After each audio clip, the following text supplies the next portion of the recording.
Welcome back to the channel. Have you ever struggled with urges and desires that seem impossible to overcome? Have you wondered how you can break free from harmful habits and cultivate lasting happiness instead? In today's video, we will explore the profound practice of abandoning evil and cultivating good, how to disentangle from detrimental behaviors and nurture virtues that lead to enduring blessings. In Buddhist teachings, the path to liberation is rooted in right conduct. Unwholesome actions, whether through body, speech, or mind, create suffering for ourselves and others. Yet by consciously turning away from these harmful patterns and intentionally engaging in positive deeds, we transform our lives and plant seeds of genuine happiness. We will journey through ancient stories and modern examples, discovering practical methods for letting go of destructive habits, especially those stemming from lust and attachment, and for building a life founded on purity, wisdom, and compassion. Are you ready to break the chains of unwholesome desires and cultivate lasting blessings? Let us begin. From the earliest days of the Buddhist teaching, he emphasized that ethical conduct is the foundation upon which meditation and wisdom must stand. Without right action, the mind cannot settle, and without a settled mind, deeper insight cannot rise. Evil actions such as sexual misconduct, harsh speech, and covetousness wound our hearts and fracture our relationships.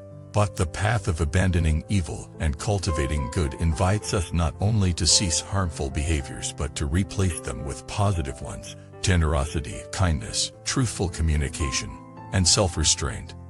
One of the most potent forms of unwholesome action is sexual misconduct driven by uncontrolled desire. In the Buddhist time, the monastic community upheld strict precepts to protect practitioners from such entanglements.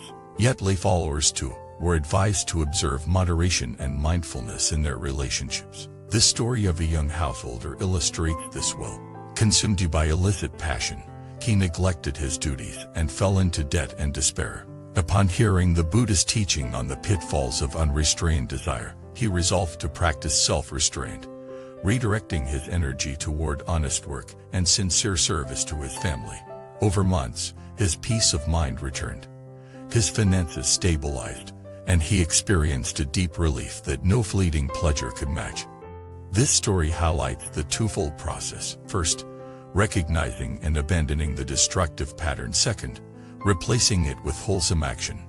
In everyday life, this might look like catching oneself at the onset of craving, pausing, and then consciously turning toward generosity or helpful speech. Each moment of restraint is a victory, and each act of kindness reinforces our capacity to experience true happiness.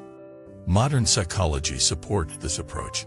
Studies on habit formation show that simply suppressing a negative urge often leads to rebound.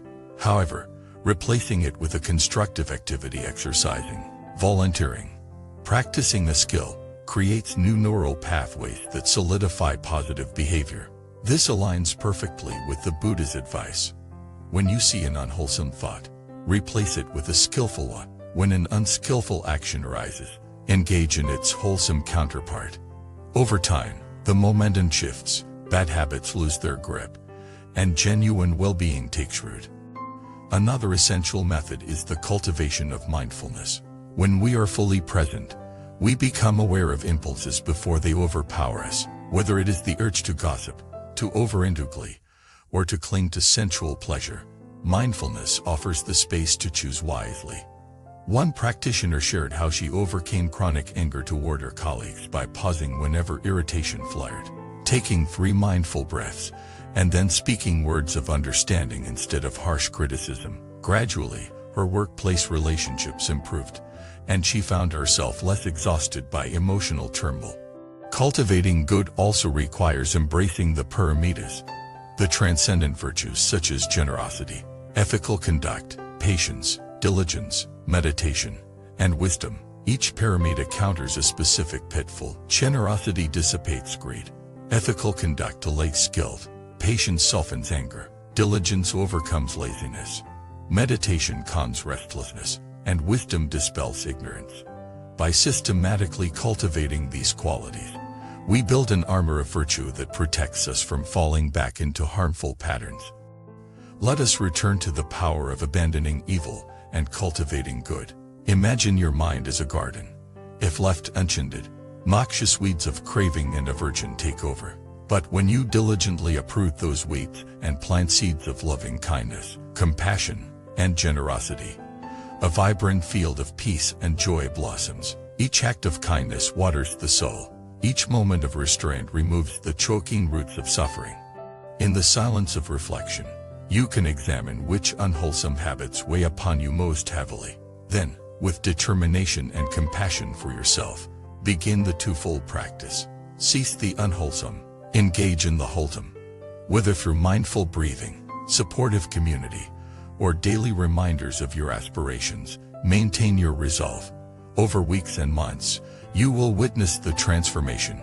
Old patterns will lose their hold, and new patterns of goodness will strengthen.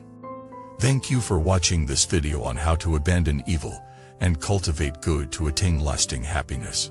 I hope these teachings inspire you to look deeply into your own habits and to take courageous steps toward virtue and well-being. Please share your experiences or questions in the comments below. Don't forget to like, subscribe, and share this video with anyone who might benefit from these insights. Together, let us weave a world of compassion, wisdom, and joy, one moment of wholesome action at a time. Thank you for watching this video.